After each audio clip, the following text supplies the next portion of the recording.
cardiologist and the co-director of the Stress Echo Lab at Cedars-Sinai Heart Institute, and also assistant medical director of biomedical imaging research. Thank you. Thank you so much for having me. Good afternoon, everyone. Today I'll be talking about cardiovascular disease in women. These are my disclosures. So you may be aware that cardiovascular disease is the leading cause of death in women in the United States. Back in the 1990s to early 2000s, deaths in women with cardiovascular disease exceeded men with cardiovascular disease, as you can see in the red and blue lines, blue represented by men, red by women. And the majority of the deaths were due to ischemic heart disease.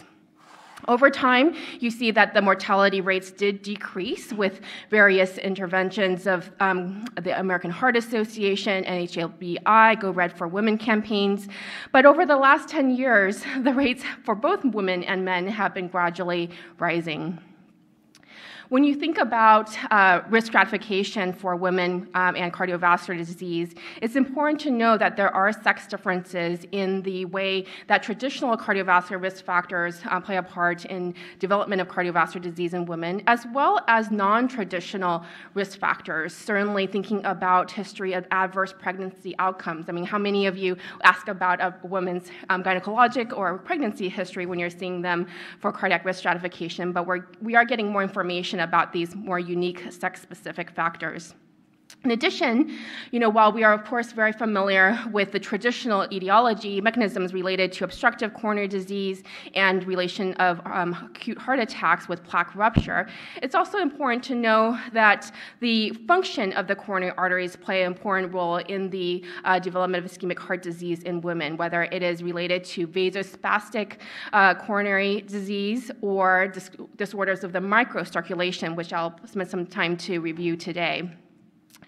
And you can see from this slide that whether you look at patients who came in with acute ST elevation MI, non-ST elevation MI, or presenting with unstable angina, these are patients that went to the cath lab for evaluation, that there's certainly a higher prevalence of no obstructive coronary disease in women, represented by red, compared to men, represented by blue, in each of these categories. And when you look at the patients with stable ischemic heart disease, the recent ischemia trial, which looked at over 8,000 patients with definite moderate to severe ischemia on stress testing, found that 14% of those patients also had no obstructive coronary artery disease. In addition, myocardial infarction with no obstructive coronary arteries, also what we term MINOCA, tends to be more prevalent in women compared to men. And this is a statement from the American Heart Association several years ago that does place cardiac MR imaging as a kind of central role in part of the evaluation of patients with MINOCA when there's not a very clear identification of the etiologies. Of course, MINOCA can be due to various mechanisms, whether it's plaque rupture and erosion, coronary spasm, non-occlusive dissections, or coronary embolism. But MRI can be helpful in kind of directing us for further information.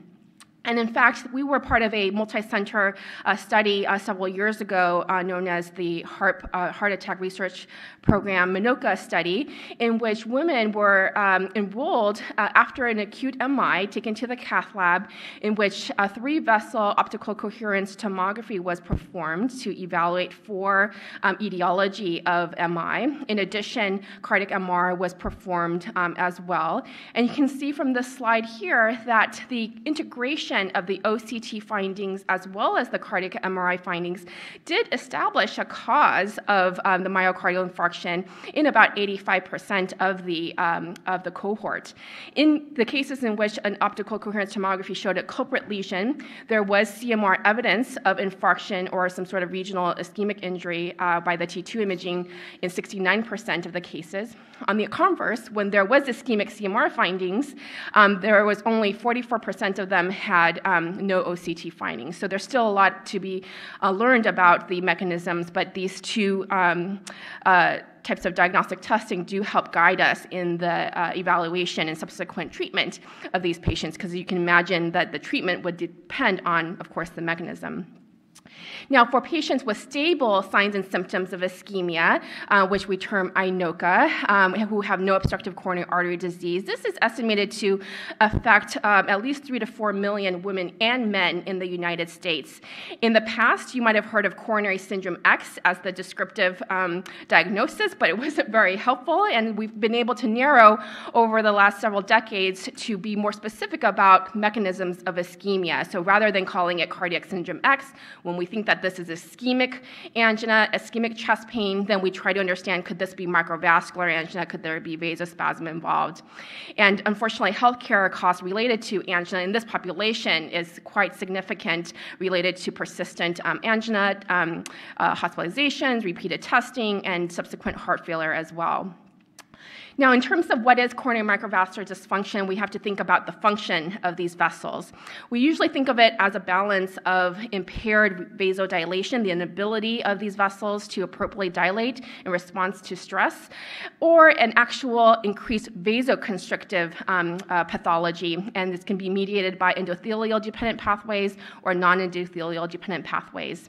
Of course, there are contributors to other mechanisms, if they have left ventricular hypertrophy, if they have underlying traditional risk factors that contribute to endothelial dysfunction, hypertension, diabetes, smoking, dyslipidemia, et cetera. And so it's important to think about coronary microvascular dysfunction when you have a patient who may present with ischemic signs and symptoms, but no obstructive coronary artery disease. The National Heart and Lung Institute funded Women's Ischemia Syndrome Evaluation was started by Dr. Noel Berry-Mers at Cedars-Sinai in the 1990s to help understand more about the mechanisms contributing to ischemic heart disease in women. And this is just a slide showing the various studies that we've had over the last few decades in which we're trying to look beyond just the traditional angiogram and thinking about all of the vessels involved, including this entire network of microvasculature, which is actually responsible for 90% of coronary vascular resistance. And one of the early studies was a study conducted by Dr. Pepin and the WISE team that in which women with obstructive CAD as well as non-obstructive CAD underwent P31 MR spectroscopy with hand grip exercise testing. And what we're trying to show is, are these patients with angina but no obstructive disease actually having metabolic signs of ischemia? And so an abnormal response was defined as a decrease in the phosphocreatinine ATP ratio at least 22.6%. This is just a figure on the left showing kind of example of a normal and abnormal study. And what they found on this figure on the right is that those who had no obstructive coronary artery disease and an abnormal P31 spectroscopy response had similar outcomes as those who actually had obstructive CAD, and this was able to be delineated from those who did not have an abnormal response by the dotted line that they actually had low risk of adverse outcomes. And we've demonstrated, additionally, looking at 540 women with angina and no obstructive coronary disease compared to a normal control cohort from Chicago called the St. James Women Take Heart cohort, that yes, indeed, overall, there was a 2.5% per year risk of adverse cardiovascular outcomes in the WISE cohort, these women with no obstructive coronary artery disease. And what was surprising to us, though, was that the most common adverse event was actually heart failure, not myocardial infarction, and that this was later adjudicated to be heart failure in the setting of preserved ejection fraction, also known as HFpEF. The latest 2021 chest pain guidelines from the ACCHA and endorsed by SCMR did have a pathway for helping clinicians determine if someone does have mechanisms of microvascular dysfunction or vasospasm. And it provides suggestion of doing non-invasive imaging, either stress PET with coronary flow reserve testing or stress cardiac MRI, again with myocardial perfusion reserve testing, versus invasive coronary function testing for more definitive diagnosis with spasm as well. And test choice is just based off of guided by local availability and expertise, but we do know that CMR can be additionally helpful in the setting of patients with prior myocardial infarction, given the additional ability to evaluate the tissue characterization. In invasive testing, though, which we do perform at Cedars-Sinai and in centers across the United States, we have found that women who undergo this clinically indicated testing do have a high prevalence of coronary microvascular dysfunction, whether it's endothelial-dependent, non-endothelial-dependent, as well as abnormalities in their epicardial vasomotor function in response to adenosine and acetylcholine. And whether they had these abnormalities in the coronary flow reserve, the inability for flow to increase appropriately in response to adenosine, for example, or the inability of the coronary blood flow to increase in response to acetylcholine, which is an endothelial tester. These abnormalities did predict adverse outcomes over 10 years, as shown in this study from the WISE. From a non-invasive standpoint, our group has been primarily working with cardiac MR to see how we can best find out a non-invasive way to diagnose microvascular dysfunction. And we have been traditionally using semi-quantitative measures of myocardial perfusion reserve index, which you can see is can be determined by any sort of clinical available software. In the past, we used to rely on looking for a visual circumferential subendocardial defect, as shown on the figure on the left. But we have found that doesn't really correlate well with the myocardial perfusion reserve index, and particularly with various concerns of dark rim artifact, that can be hard to interpret from a visual standpoint. And MPRI has further been established to be a prognostic marker as well. This is a group from China that did show that MPRI less than 1.47, which was their threshold, did predict adverse outcomes over a median follow-up of 5.5 years, and predictors of a low MPRI was actually female, and then hyperlipidemia. Of course, many of you and their colleagues are working on absolute quantitative myocardial perfusion, in which the methods have continued to advance to try to reduce the dark rim artifact, correct for breathing motion, accurate arterial input function, and we look forward to how we can incorporate this in more standard clinical testing and, of course, continued research testing. Now, the additional benefit of cardiac MR, as I mentioned, as we I'm sure all know, is the ability to look at tissue characterization. And among 340 women in the WISE study with INOCA, we actually found that the prevalence of SCAR, of late gadolinium enhancement, was 8%, with an annual 1% new SCAR incidence when we followed with a repeat MRI about 1 year later. And most of these, the majority of these, were a typical ischemic SCAR pattern.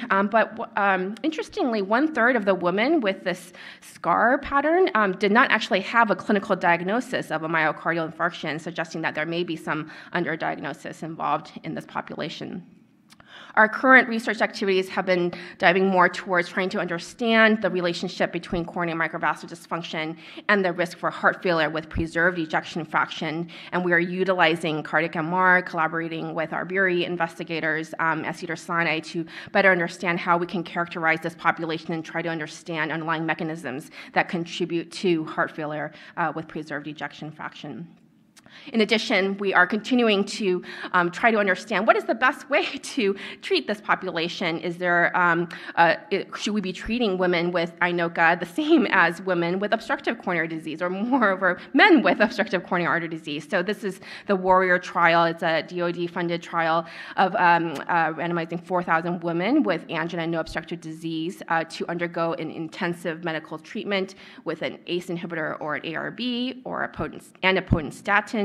These are agents that are felt to improve endothelial function, and compare that to just usual care. It's meant to be a pragmatic probe trial, and so we're actively enrolling in that, and if you're interested in more information about the study, don't hesitate to reach out. So in summary, cardiovascular disease remains the leading cause of mortality in women in the United States, even during COVID pandemic. Non-traditional cardiovascular risk factors, unique or predominant in women, are increasingly recognized and should be considered in your research studies.